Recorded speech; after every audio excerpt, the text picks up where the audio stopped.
Quiero invitarles a abrir sus Biblias a Lucas 18. Lucas 18, los versículos 1 al 8. Las parábolas de Jesús también tienen los comunes denominadores que mencionamos.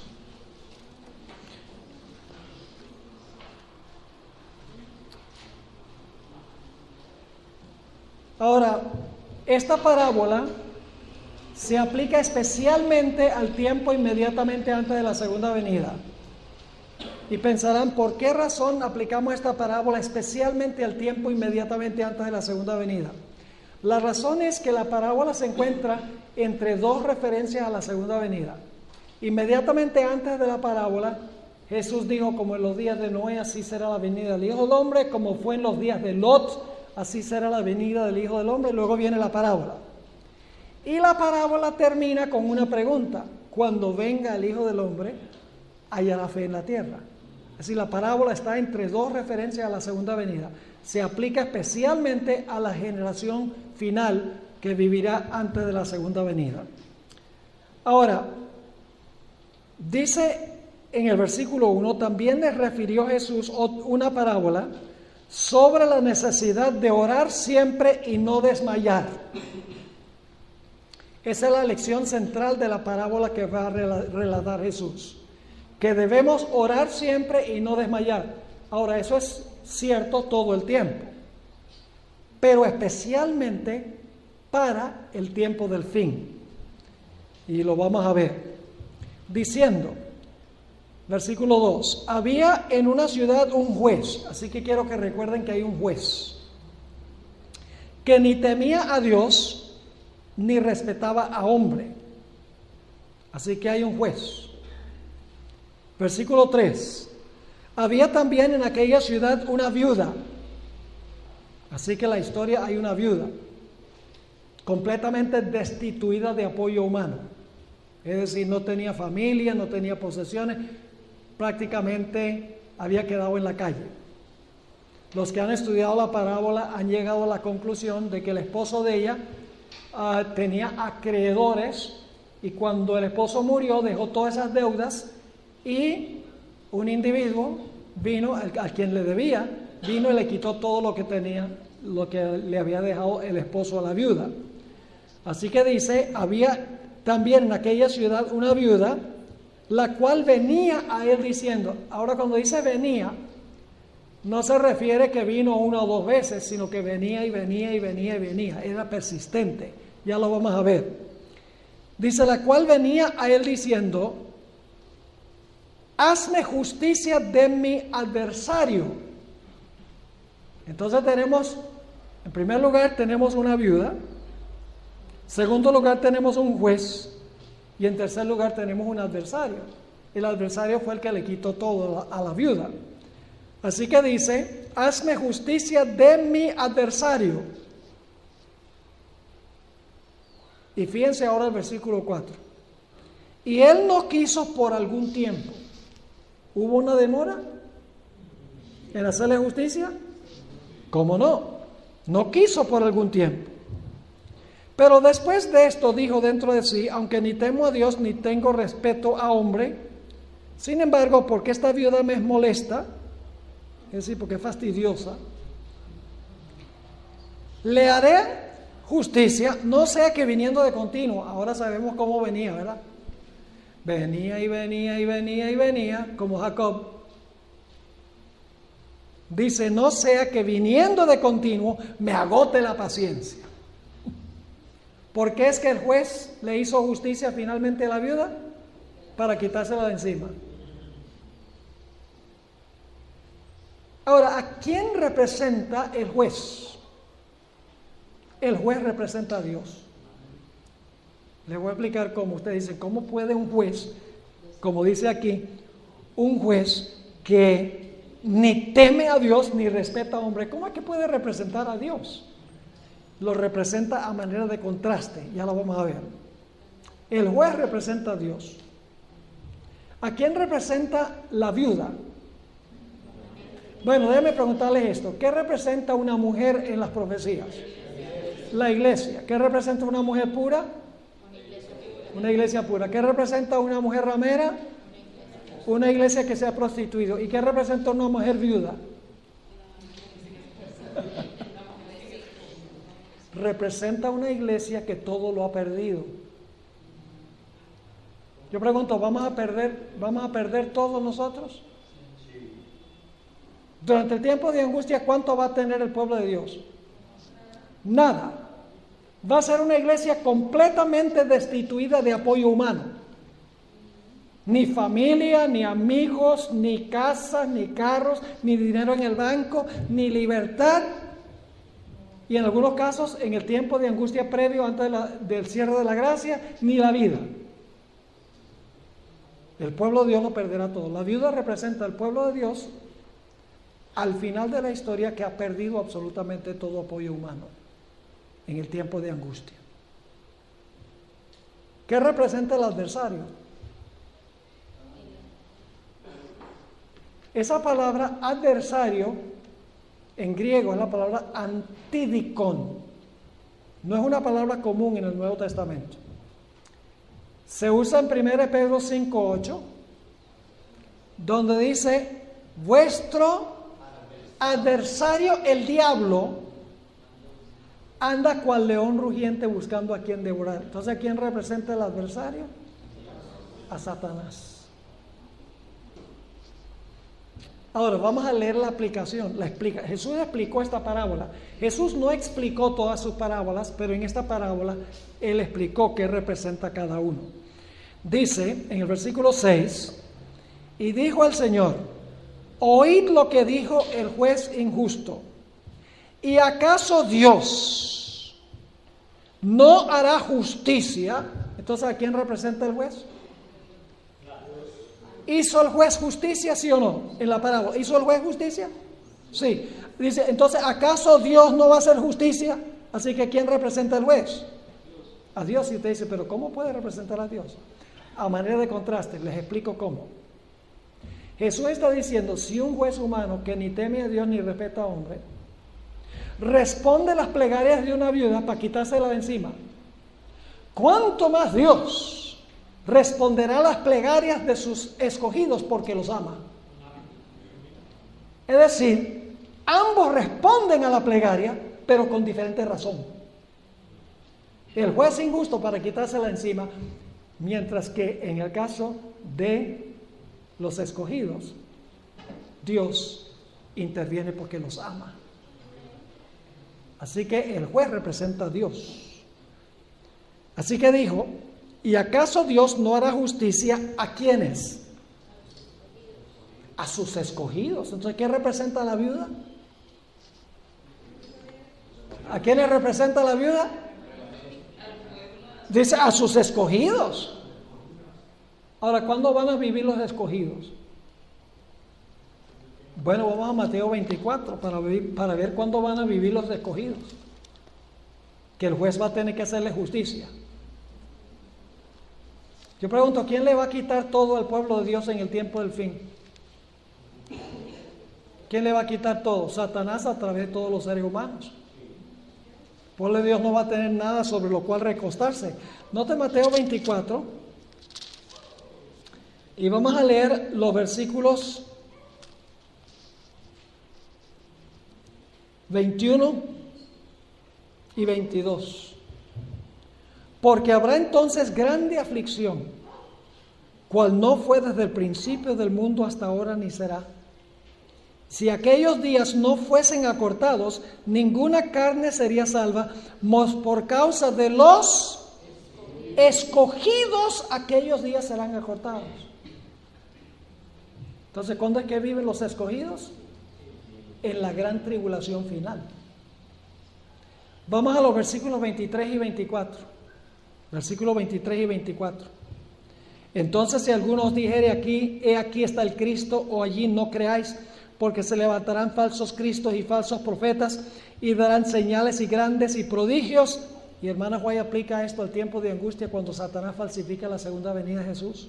Dice, darán señales grandes y prodigios, de tal manera que engañarán, si es posible, aún a los escogidos. ¿Cuándo es que van a vivir los escogidos? en el tiempo de angustia final. Entonces, ¿quién representa el juez? A Dios. ¿Quién representa la viuda? Al pueblo de Dios al final de la historia, los escogidos. ¿Quién representa el adversario? A Satanás, que le va a quitar todo el pueblo de Dios. Ahora, ¿Dios va a intervenir inmediatamente para librar a su viuda, por así decirlo? No. El pueblo de Dios va a pasar por el tiempo de angustia. Va a haber una demora. ¿El juez se demoró en responder?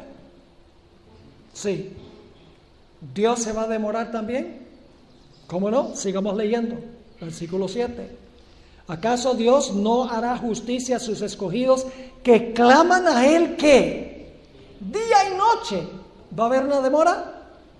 ¿El pueblo de Dios va a clamar día y noche a Él? ¿Cómo no? Que claman a Él día y noche, aun cuando se tarda en responderles. Os digo que pronto les hará justicia. Es decir, los va a vengar de su adversario. Pero cuando venga el Hijo del Hombre, ¿hallará la fe de esta viuda en la tierra?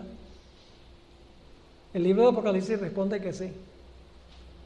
Aquí está la paciencia de los santos.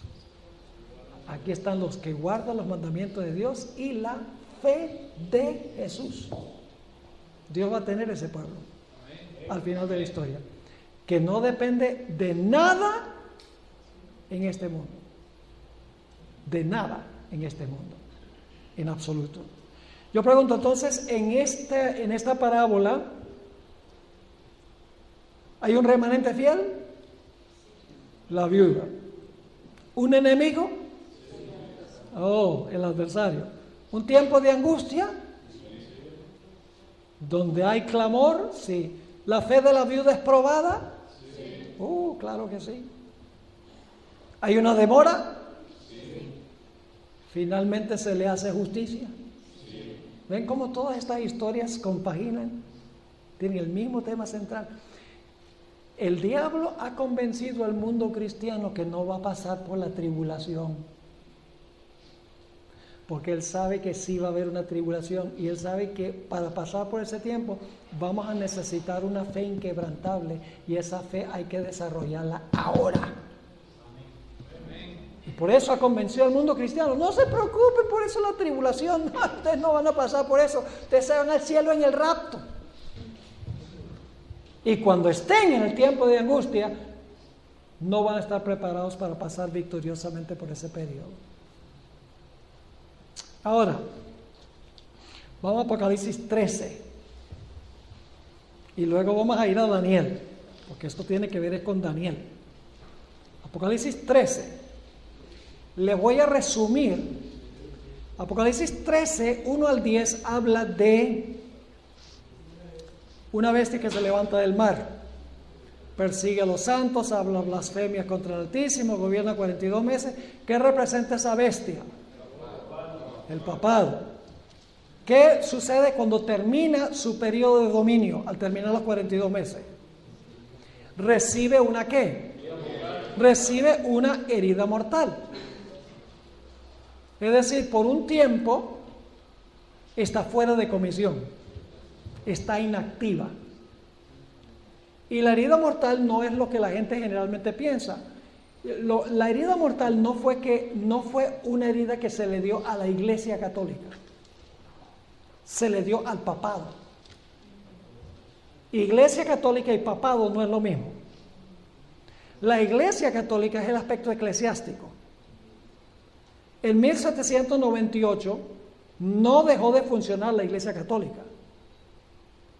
Todavía la gente podía ir a bautizar a sus niños después después que el Papa fue llevado cautivo. Todavía la gente iba a misa. Sí. Todavía la gente iba al confesionario. Sí. O sea, la iglesia como iglesia continuó funcionando. La herida mortal es que el poder civil le retiró su apoyo, porque el papado es la unión de la iglesia con el Estado. El Estado repudió a la iglesia y se le separó. ¿Cuál fue la nación especialmente que separó la iglesia del Estado? Bueno, Francia. Y luego, ¿qué país que se menciona después de esta bestia? Estados Unidos. Separó la iglesia del Estado. Ahora, fíjense, Apocalipsis 13:11 habla de otra bestia que se va a levantar de la tierra, que tiene 2 cuernos de cordero, pero va a terminar hablando como un dragón. ¿Qué representa esa bestia que se levanta de la tierra? Representa a los Estados Unidos. ¿Qué representan los 2 cuernos? Estoy sintetizando. ¿Qué representan los 2 cuernos? Representan, la Manaway dice republicanismo y protestantismo. Es decir, representan el poder civil y el poder religioso. Una iglesia sin la ayuda del poder civil y un Estado sin la ayuda de la iglesia. Separada la iglesia del Estado. Esa nación. Pero finalmente va a terminar hablando como un dragón. Ahora, fíjense lo que es interesante. El libro de Apocalipsis dice que la herida mortal de la primera bestia se le va a sanar. ¿Quién le va a sanar la herida a la primera bestia? La segunda bestia. Todo lo que hace la segunda bestia, lo hace para complacer a la primera. Les voy a mencionar las características. Dice en Apocalipsis 13 que esta bestia de la tierra ejerce toda la autoridad de la primera bestia. Todo lo que hace, lo hace en presencia de la primera bestia. Manda a todos a adorar a la primera bestia. Hace una imagen de la primera bestia. Impone la marca de la primera bestia. Es decir, el propósito de esta nación o su destino es devolverle a la primera bestia la autoridad que la primera bestia perdió. Es decir, los Estados Unidos, que fue fundado sobre estos magníficos principios de libertad civil y religiosa, separando la iglesia del poder civil, va a repudiar esos principios y va a terminar hablando como un dragón. Va a unir otra vez la iglesia con el Estado. Ahora, eso sería inconstitucional. Quiero leerles la primera enmienda a la Constitución de los Estados Unidos. Claro, tenemos que saber algo en cuanto al gobierno de los Estados Unidos si vamos a interpretar esta profecía de Apocalipsis 13. La primera enmienda a la Constitución, que es parte de la Constitución, dice, y esto es una introducción a lo que vamos a hablar en un momento de Daniel 3 y Daniel 6, el Congreso no hará ninguna ley con respecto al establecimiento de religión. Es decir, el Congreso de los Estados Unidos no puede hacer ninguna ley que tenga que ver con religión. No puede establecer alguna observancia religiosa. Esa es la primera cláusula de la primera enmienda. La segunda cláusula dice, ni que prohíba la libre práctica de la misma. La segunda cláusula le prohíbe al gobierno que le prohíba a la gente que practique su religión. Es decir, las primeras 2 enmiendas lo que hacen es decir que el Congreso de los Estados Unidos, que redacta las leyes, no puede hacer leyes que establezcan alguna observancia religiosa, ni puede prohibirle a la gente que practique su religión. Plena libertad religiosa. Y luego la tercera cláusula garantiza libertad civil. La tercera cláusula dice que el Congreso no puede hacer ninguna ley que coarte la libertad de expresión, ni la libertad de la prensa, o el derecho que tiene el pueblo de reunirse pacíficamente y de pedirle al gobierno que se les haga justicia. Son derechos civiles, ¿verdad? Yo pregunto, ¿la libertad de expresión es un derecho civil? ¿La libertad de la prensa es un derecho civil? ¿El derecho de reunirse pacíficamente es un derecho civil? Menos en Venezuela. ¿Y el pedirle que el gobierno le haga justicia a uno es un derecho civil? Sí. Así que la primera enmienda garantiza libertad religiosa y libertad civil. Y dicta que el Congreso que redacta las leyes no puede establecer ninguna observancia religiosa, ni tampoco puede prohibirle a la gente que practique su religión. Ahora déjenme ilustrar lo que significan las primeras 2 cláusulas, porque son la base para lo que vamos a estudiar de Daniel 3 y Daniel 6. Yo pregunto, ¿una ley dominical sería inconstitucional en los Estados Unidos? ¿Por qué? Porque es establecer una observancia religiosa. ¿Una ley que prohíba guardar el sábado sería inconstitucional? Porque es una ley que prohíbe que usted practique su religión. Y la hermana White dice que no solamente va a haber una ley dominical que exija que la gente guarde el domingo, sino que va a haber una ley que prohíba que usted guarde el sábado. Obviamente, ambos serían inconstitucionales en los Estados Unidos, pero lo que va a suceder es que los Estados Unidos va a decir que leyes inconstitucionales son constitucionales. Va a pasar lo mismo que en Venezuela. Créanlo o no, donde todo lo que hace el gobierno es inconstitucional, pero lo declara constitucional por declaración ejecutiva. Ahora, ¿por qué menciono yo esto en Apocalipsis, el capítulo 13, que el papado va a recuperar su poder, los Estados Unidos se lo va a devolver, uniendo a la iglesia con el poder civil, la iglesia con el Estado?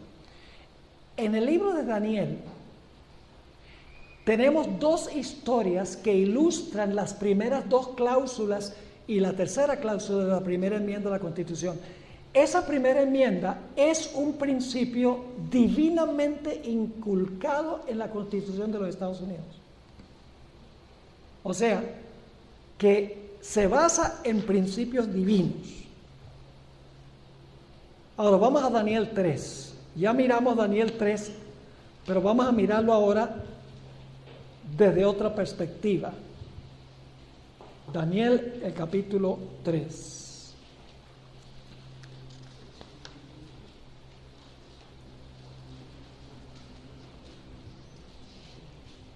Daniel 3 es una ilustración de lo que sucede cuando una nación viola la primera cláusula de la primera enmienda a la Constitución.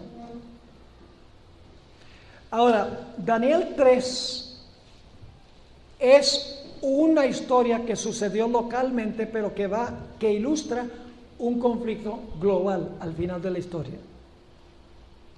En Daniel, Nabucodonosor por un tiempo vivió como bestia, levantó una imagen, mandó a todos a adorar la imagen, y cualquiera que no adorara la imagen debía morir.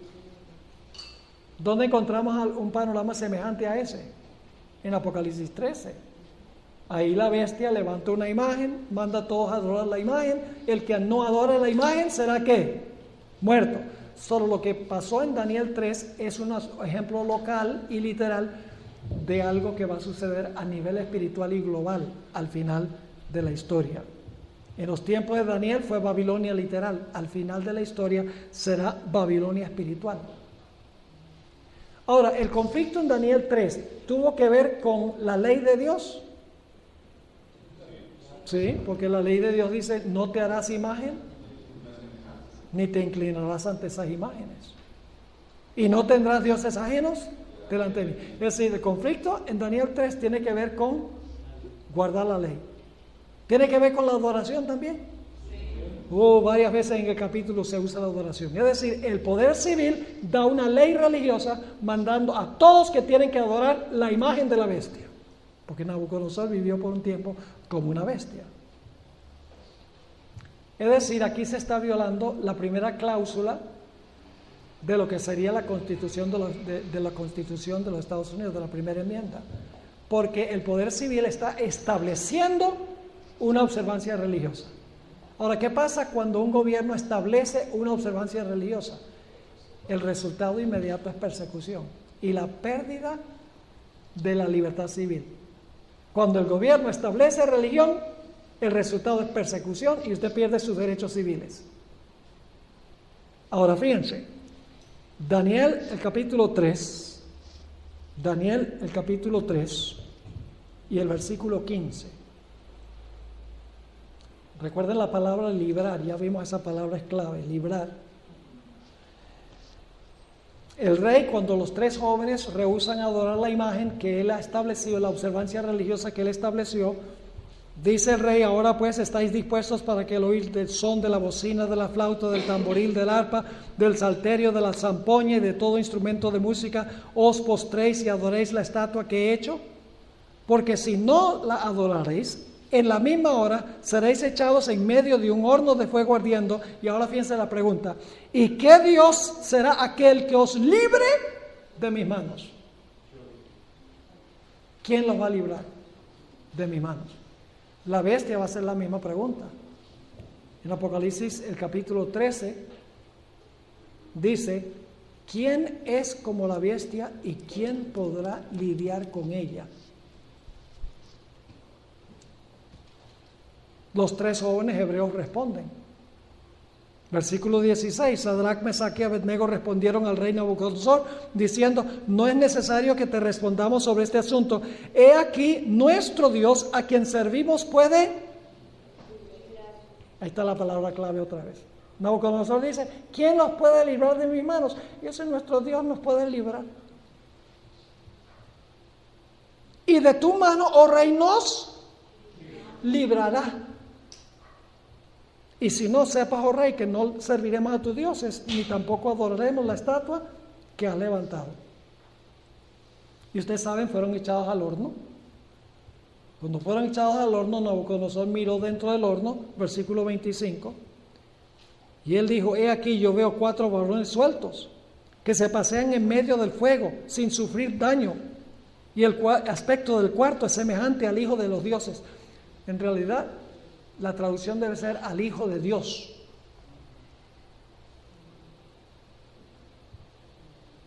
Versículo 28. Entonces Nabucodonosor dijo: bendito sea el Dios de ellos, de Sadrac, Mesac y Abednego, que envió su ángel y...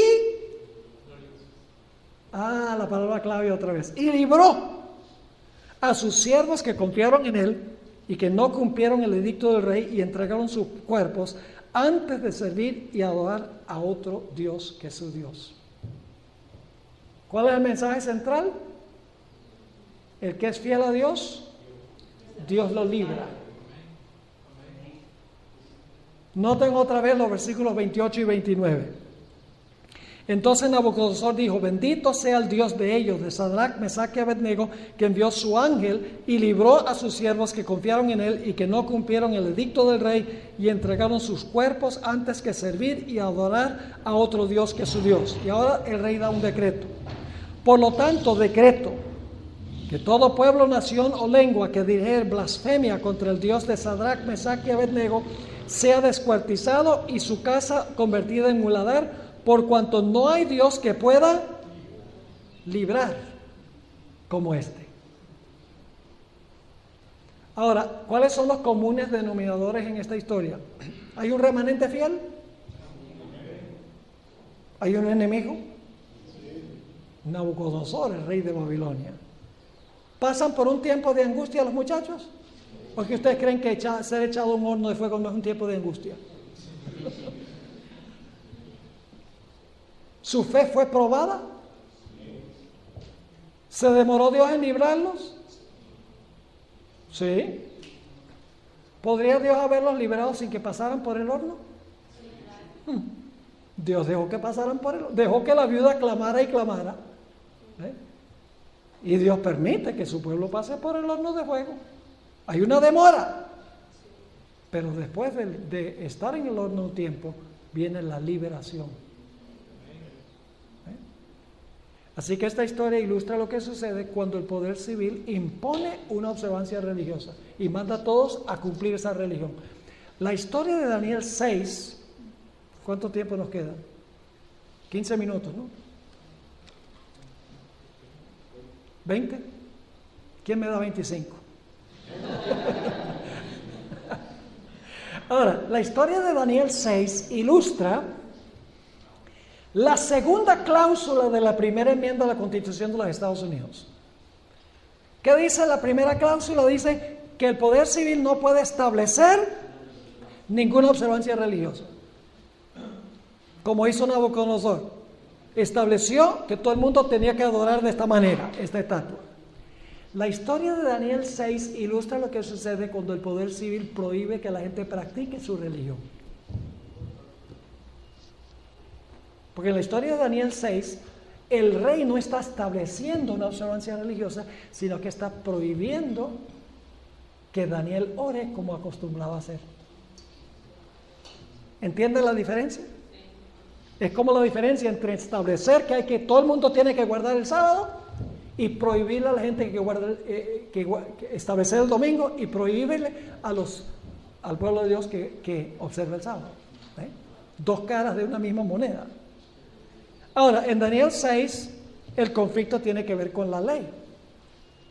Noten el versículo 5. Entonces dijeron aquellos hombres: no hallaremos contra este Daniel ocasión alguna para acusarle, si no la hallamos contra él en relación con la ley de su Dios. Nuevamente el conflicto es la ley y la adoración. Así que ahora los enemigos, el antidicón, preparan la trama contra Daniel. Y no voy a leer los versículos 6 al 9, pero el rey da un decreto irrevocable, demostrando su autoridad, prohibiendo que alguien haga una petición. No está diciendo todo el mundo tiene que orar de esta manera, está diciendo no pueden orar, ni pedirle a ningún hombre ni a ningún Dios por 30 días. Está prohibiendo el libre ejercicio de la religión, no está estableciendo una observancia religiosa. ¿Y qué hace Daniel cuando oye que se ha dado este decreto prohibiendo que él practique su religión? Dice: bueno, voy a ir a mi cuarto y voy a cerrar las ventanas para no ofenderlos. Dice que abrió las ventanas para dar testimonio de que servía al Dios vivo. Y ahora quiero leer los versículos 14 al 22. ¿Cuál es la palabra clave? Librar.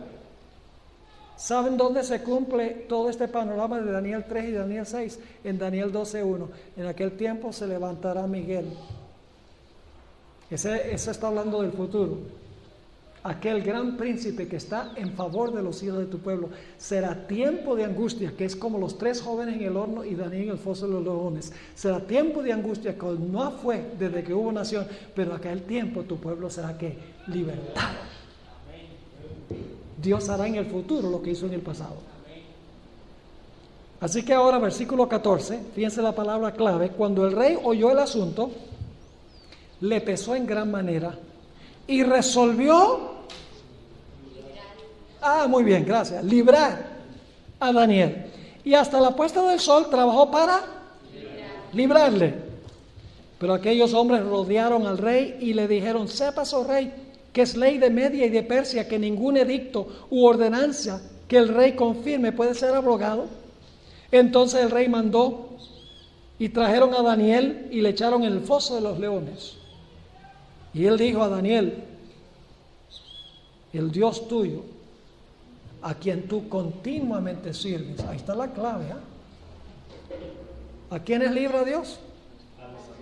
A los que continuamente le sirven. El Dios tuyo, a quien tú continuamente sirves, Él está diciendo: Él te libre porque yo no puedo. Y fue traída una piedra y puesta sobre la puerta del foso, la cual selló el rey con su anillo y con el anillo de sus príncipes, para que el acuerdo acerca de Daniel no se alterase. Luego el rey se fue a su palacio, se acostó ayuno, ni instrumentos de música fueron traídos delante de él, se le fue el sueño.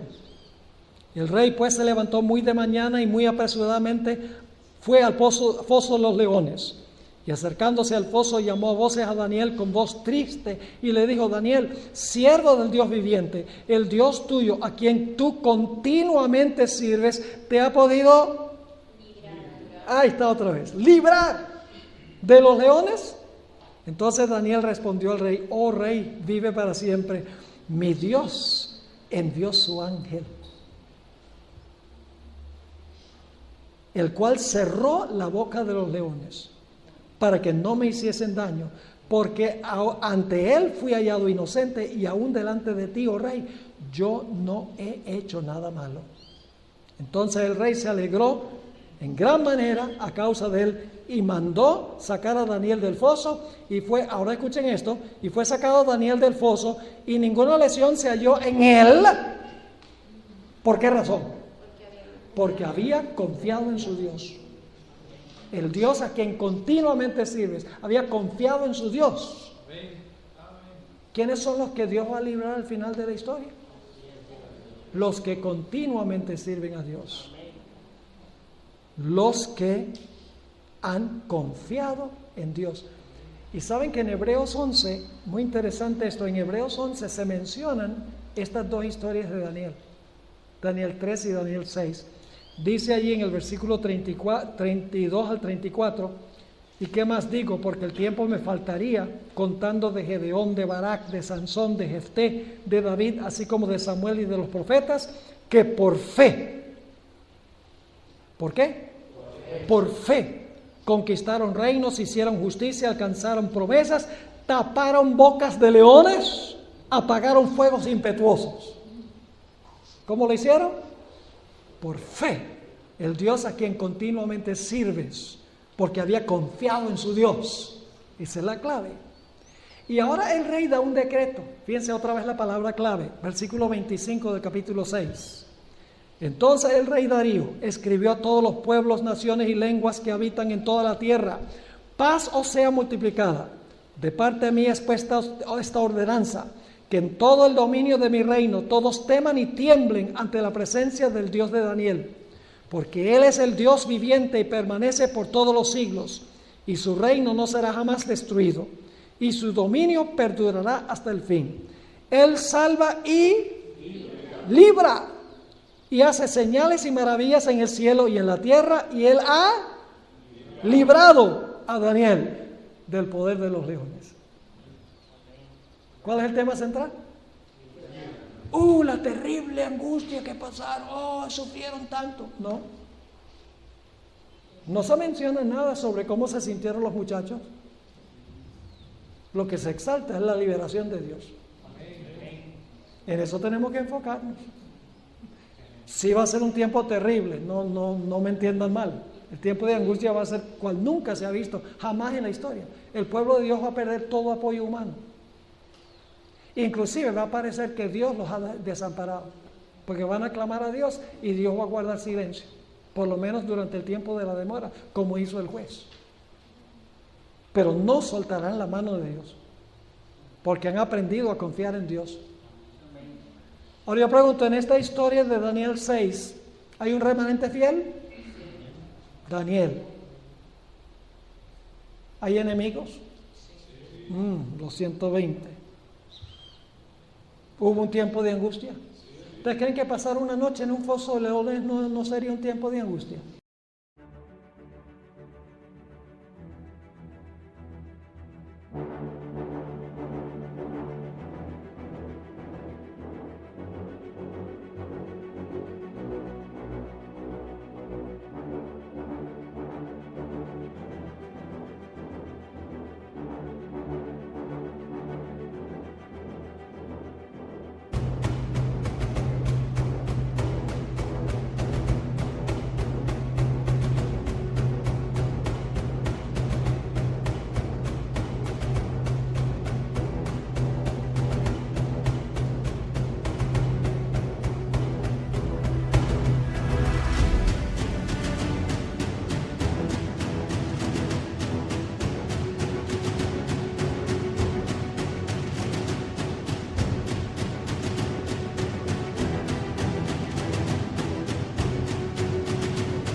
¿Fue probada la fe de Daniel?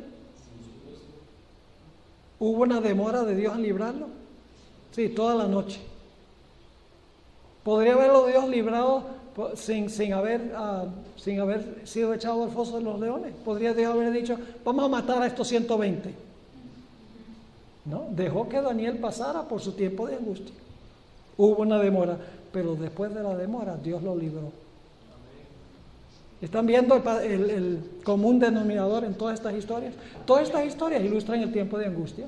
Y el énfasis es que Dios siempre ríe de último. Dios siempre gana. Y los que están con Él ganan con Él. Y los que no están con Él pierden. Esa es la clave. Ahora vamos a otra historia. La historia de Esther. Tremenda historia esa. ¿Ustedes conocen la historia? Amán, el enemigo. ¿Quién es el enemigo de la historia? Amán. ¿Quién es el remanente fiel? Mardoqueo. El enemigo odia a Mardoqueo. ¿Por qué odia a Mardoqueo y a los judíos? Razones religiosas.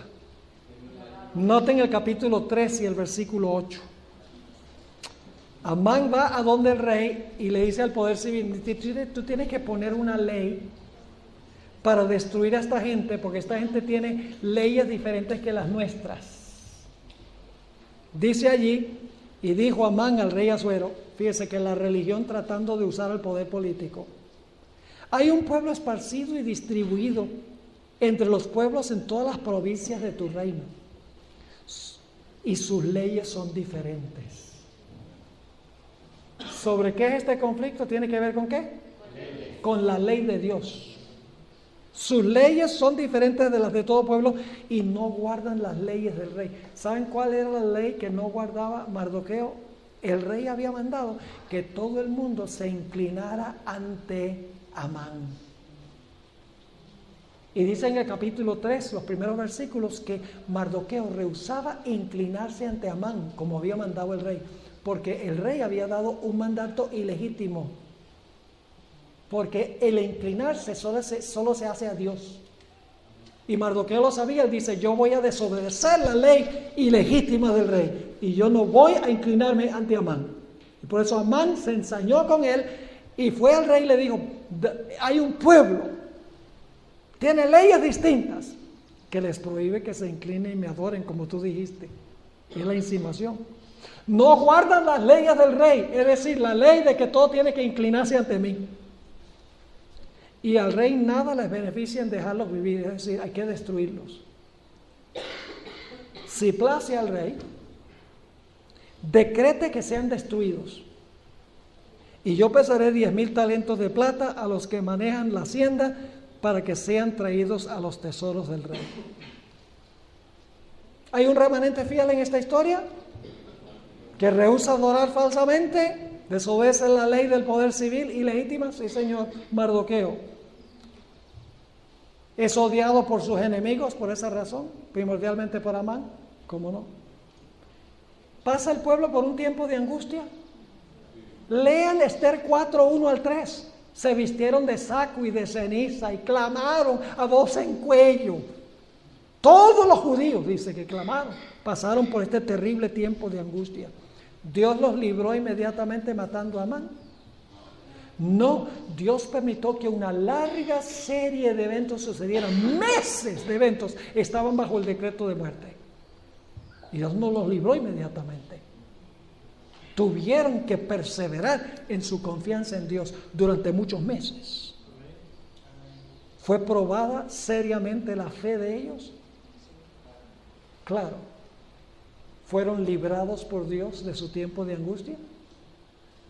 Al final, dice la sierva de Dios, que ni un solo judío pereció. Dice: ángeles del cielo tomaron el campo de batalla para proteger al pueblo de Dios. ¿Tiene todos los comunes denominadores esta historia?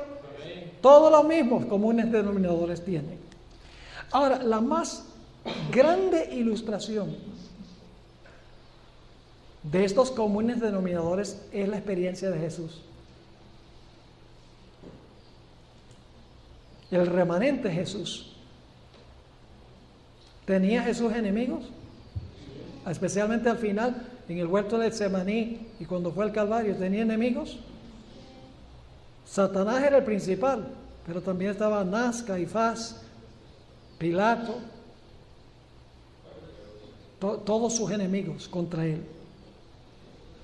Yo pregunto, ¿el Señor Jesucristo pasó por un terrible tiempo de angustia?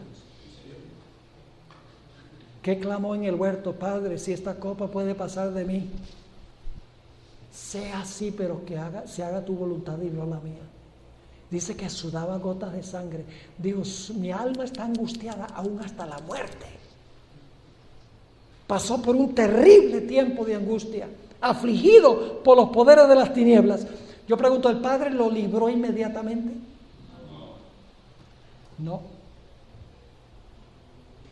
Pasó por su huerto de Getsemaní. En la cruz clamó, Dios mío, ¿por qué me has desamparado? Pero no se soltó de la mano de su Padre. Se aferró a su Padre. Y el Padre demoró en librarlo. Es más, el Padre permitió que muriera. ¿Cuándo es que el Padre lo libró? El domingo por la mañana. Permítame leerles una cita de la hermana White, espectacular. Esto está solo en una fuente en inglés, no está en ninguna fuente en español, en una revista que se llama The Youth's Instructor, el instructor de los jóvenes, que se ha publicado por varios años en los tiempos de la hermana White. Mayo 2, 1901. Recuerden que los que me den su email, su correo electrónico, en la tarjeta yo les voy a mandar todo lo que yo les estoy presentando, escrito está. Ahora fíjense, esta cita, hablando de Jesús, aquel que murió por los pecados del mundo, debía permanecer en la tumba por el tiempo establecido. Estaba como prisionero de la justicia divina. ¿Qué estaba Jesús? ¿Cómo qué? Prisionero de la justicia divina en esa prisión pedregosa y era responsable ante el juez del universo. Estaba llevando sobre sí los pecados del mundo y solo su Padre lo podía soltar. Prisionero de la justicia divina, solo su Padre lo podía soltar. Y algunos dicen, pero pastor, la Biblia dice que Jesús mismo, Él se resucitó. ¿Acaso no dice Juan 10, 17 y 18? Jesús dijo, yo pongo mi vida y lo vuelvo a tomar. Tengo autoridad para ponerla y tengo autoridad para tomarla de nuevo. Pero lamentablemente la gente no lee todos los el final del versículo 18, donde Jesús dice, este mandamiento recibí de mi Padre. Ahora yo les voy a explicar qué sucedió cuando Jesús fue librado del sepulcro, después de la demora. Dice la sierva del Señor que descendieron el domingo por la mañana 2 ángeles del cielo. Un ángel quitó la piedra y se sentó encima de ella. El otro ángel se paró delante del sepulcro y como una voz tronante que sacudió la tierra dijo, oh Hijo de Dios, tu Padre te llama. Recuerdan que Jesús había dicho, lo último que dijo en la cruz es, Padre, en tus manos encomiendo mi espíritu. Es decir, Padre, me estoy encomendando a ti y tú has prometido llamarme del sepulcro. Cuida mi espíritu. Y entonces cuando dice eso, la sierva de Dios dice que Jesús, por autorización de su Padre, resucitó por la vida que estaba en él. Pero el Padre le autorizó a resucitarse él por la vida que estaba en él. Tenía que recibir permiso de su Padre, en otras palabras, porque era prisionero de la justicia divina. Noten Hebreos 5, 7 y 8. Hebreos 5, 7 y 8. Describe la agonía de Jesús en el Getsemaní. Dice, y Cristo, en los días de su carne, ofreciendo ruegos y súplicas, con gran clamor y lágrimas, al que le podía, ¿qué? Oh, ahí está la palabra clave, librar de la muerte. ¿Lo libró Dios de la muerte inmediatamente? No, porque Él murió. Dice, al que le podía librar de la muerte, fue oído a causa de su temor reverente. ¿Fue oído cuándo a causa de su temor reverente? La mañana de la resurrección. Ahora escuchen lo que voy a decir. Voy a leer esta cita, ya el tiempo se nos fue. Tengo una última, me permiten una última ilustración. La experiencia de Jesús se va a repetir en su pueblo. El pueblo va a tener su Getsemaní, su Calvario. Escuchen esta cita. Esta cita es espeluznante. Tampoco está en español, yo la traduje.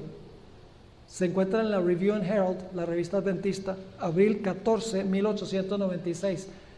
Dice la sierva del Señor: las fuerzas de las tinieblas se unirán con agentes humanos. ¿Quiénes son las fuerzas de las tinieblas?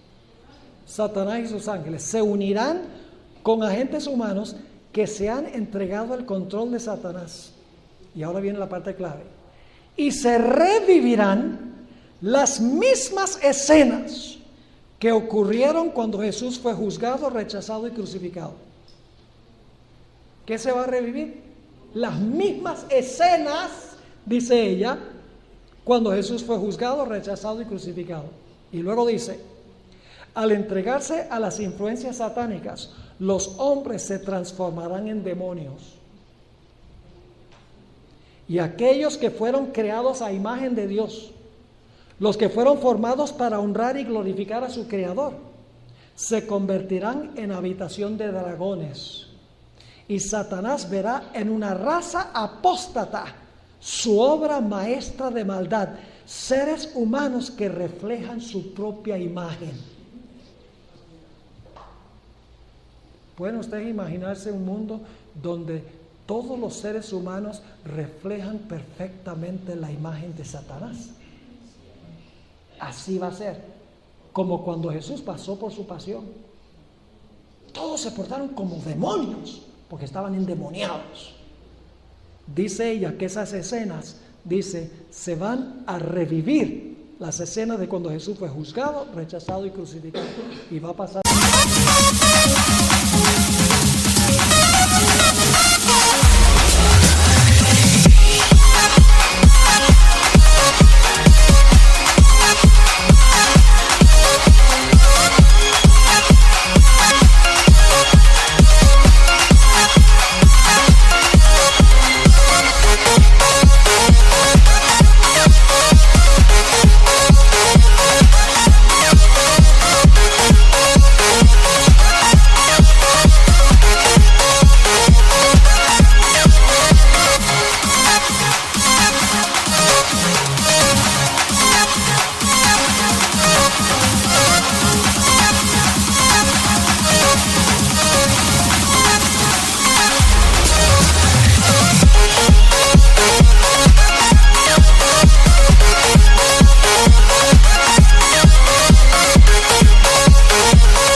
Y nosotros necesitaremos tener la fe que tuvo Jesús.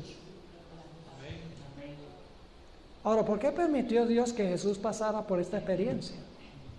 Cuando nos vienen cosas malas y difíciles, ay Señor, ¿por qué tú es que me permites que esto me pase a mí?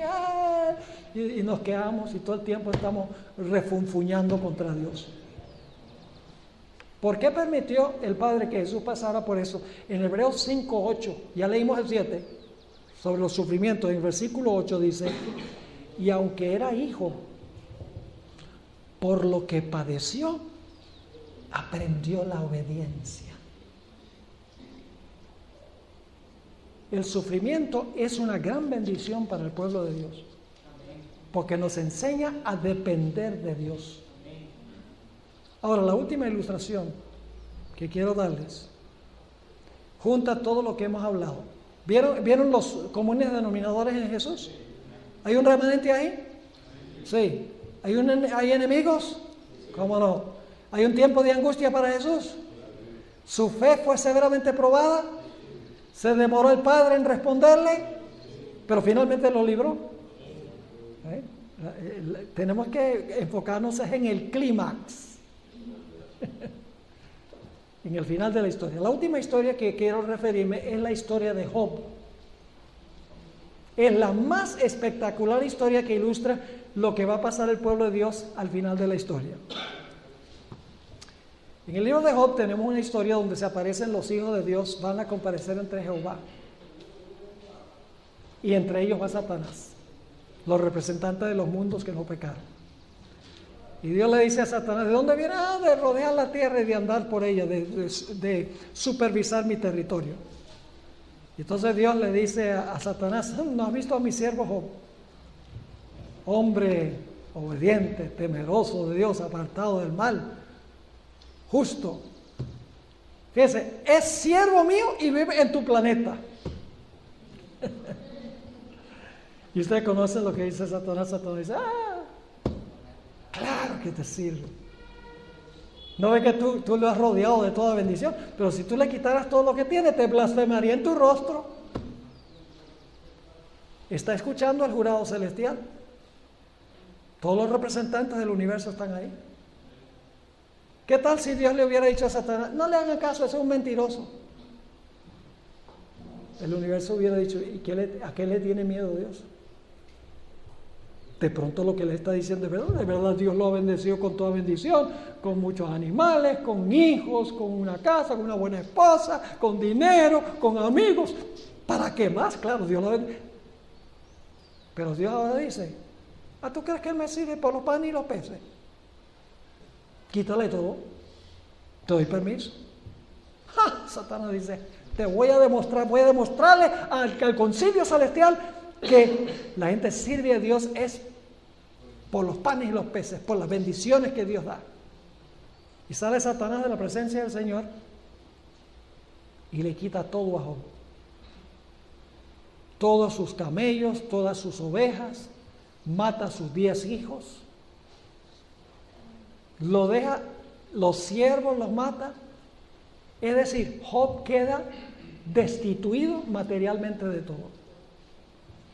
Se realiza una segunda reunión en el cielo y viene Satanás y Dios le dice a Satanás, ¿de dónde vienes? De rodear la tierra y andar por ella. Y Dios le dice, ¿no has visto a mi siervo Job? Que a pesar de que tú me incitaste en contra de él, todavía conserva su integridad. Porque Job había dicho, Dios dio y Dios quitó, alabado sea el nombre de Jehová. En vez de blasfemar a Dios, bendigo a Dios. Y el jurado celestial dice, bien, Dios tenía razón. Satanás está equivocado. Dios tiene razón, Job permaneció fiel. Y entonces ahora Satanás dice, pero es que tú no me dejaste tocarlo a él. Si tú me dejas tocarlo a él, él blasfema, tu rostro inmediatamente. Y el jurado celestial le está escuchando. Y Dios dice, ¿tú crees eso? Aflígelo. Haz con él lo que tú quieras, solo que no me lo mates. Porque si lo matas ya la prueba se acabó. Haz con él lo que tú quieras. Satanás sale una sarna maligna desde la mollera de la cabeza hasta la planta del pie. Se rascaba con una teja. Y ahora va a perder el apoyo de la esposa. Maldice a Dios y muérete. Y entonces vienen sus 3 amigos predilectos para consolarlo. Y se convierten en sus acusadores. ¿Qué ha perdido Job? Todas sus posesiones, todos sus hijos, el apoyo de su esposa, su salud y sus amigos. Es la viuda.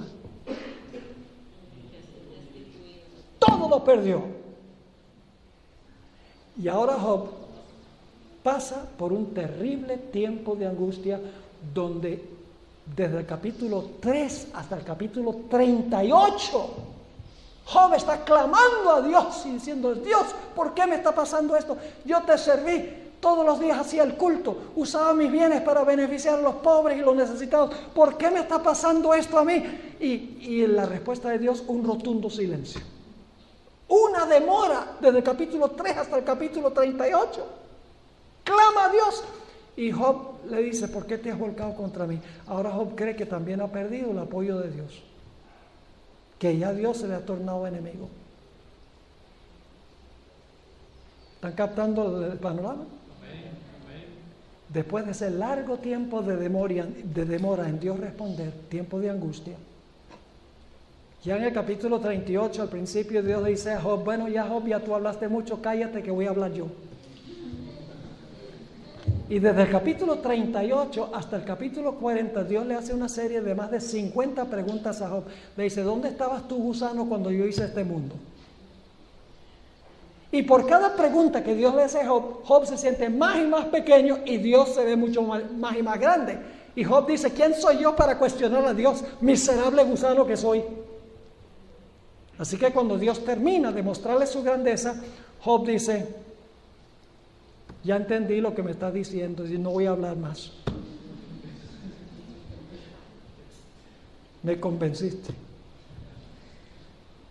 Pero Job vuelve a hablar.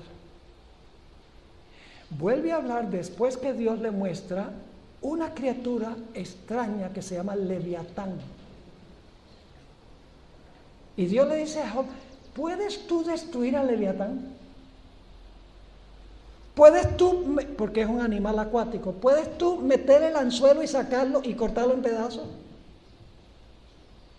¿Puedes tú vencer a ese animal que tiene coraza impenetrable? ¿Qué representa Leviatán? Era una bestia real, pero como la serpiente llegó a ser un símbolo de Satanás. Y eso lo sabemos porque en Isaías 27:1 se le llama a Leviatán la serpiente retuerta y el dragón. Y en Apocalipsis 12:7-9 usa el nombre Satán, que es el nombre que se usa en Job 1 y 2. Serpiente antigua, dragón, diablo y Satanás. Es decir, ahora Job ve que todos sus problemas han sido causados por Satanás. Que no entendía, él creía que Dios lo estaba haciendo. Recuerden que él no tenía Biblia. Él no tenía todo lo que nosotros tenemos que demuestra por qué viene todo el mal, etc. Él vivía en una sociedad. Job fue el primer libro de la Biblia en ser escrito y lo escribió Moisés 400 años después de esta historia. Él no tenía las escrituras. Por eso no podía entender. Y entonces Job ahora le dice a Dios, Señor, yo sé que yo dije que no volví a hablar, tengo que volver a hablar. Y luego dice, de oídas te había oído, pero ahora mis ojos te ven. Cuando dice mis ojos te ven, quiere decir ahora te entiendo. Ahora entiendo cuál es el motivo del conflicto. Entiendo quién está causando todo este mal. ¿Y cuál es el fin de la historia? El fin de la historia es que Dios recompensó a Job con el doble de lo que tenía antes. Y destruirá a Leviatán, según el libro de Apocalipsis. Entonces yo pregunto, ¿qué imagen tuvo el universo de Dios? Satanás es un mentiroso. Y Dios tiene razón. Dios tiene un pueblo que le sirve aun cuando vengan males. Aun cuando todo salga mal, Dios tiene un pueblo que dice, aunque me matare, aún en él confiaré. Amén. Esa será la característica, jóvenes, del pueblo de Dios en el tiempo del fin. Amén. La actitud de Job, de Mardoqueo, de Jesús, de la viuda, de los días de Noé. En todas estas historias tenemos los mismos comunes denominadores. Y Dios está esperando una juventud que tenga esa fe inquebrantable. Amén. Para anunciar al mundo, que sea fiel a Dios, que no se deje influenciar por las costumbres del mundo, que no se deje asimilar por la música del mundo y por los pasatiempos del mundo, las películas del mundo y la televisión del mundo. Jóvenes que se consagren a Dios, donde sean como Daniel y sus compañeros, que no importa lo que pase, van a ser fieles a Dios, aún hasta la muerte. ¿Quieren ustedes ser esa clase de jóvenes? Amén. ¿Quieren ponerse de pie si esa es la clase de jóvenes que quieren ser ustedes? Gloria a Dios. Vamos a orar. Padre Celestial, gracias te damos por estas historias. Son tan inspiradoras. Las has escrito para nosotros, para que nosotros podamos aprender de ellas y podamos consagrarnos sin reservas a ti. Te doy gracias, Señor, por este grupo de jóvenes y damas. Oh Señor, este es un núcleo pequeño, pero yo tengo fe de que se va a expandir y se va a esparcir, de tal manera que este espíritu será contagioso. Los otros jóvenes también tendrán esta experiencia. Y en este gran país de Costa Rica, los jóvenes se levantarán para ayudar a terminar tu obra. Te ruego, Señor, que lo que ha comenzado aquí con un pequeño grupo pueda crecer y pueda prosperar. Y muchas almas puedan salvarse en el reino como resultado de la obra de GYC. Gracias te damos, Padre, por haber estado con nosotros en esta mañana. Te pido tu compañía en las presentaciones del pastor Scarone esta tarde y las demás presentaciones. Que esta pueda ser un fin de semana de gran solemnidad. Gracias, Padre, por contestar esta oración. Pues te lo imploramos en el precioso nombre, que sobre todo nombre, el nombre de Jesús. Amén.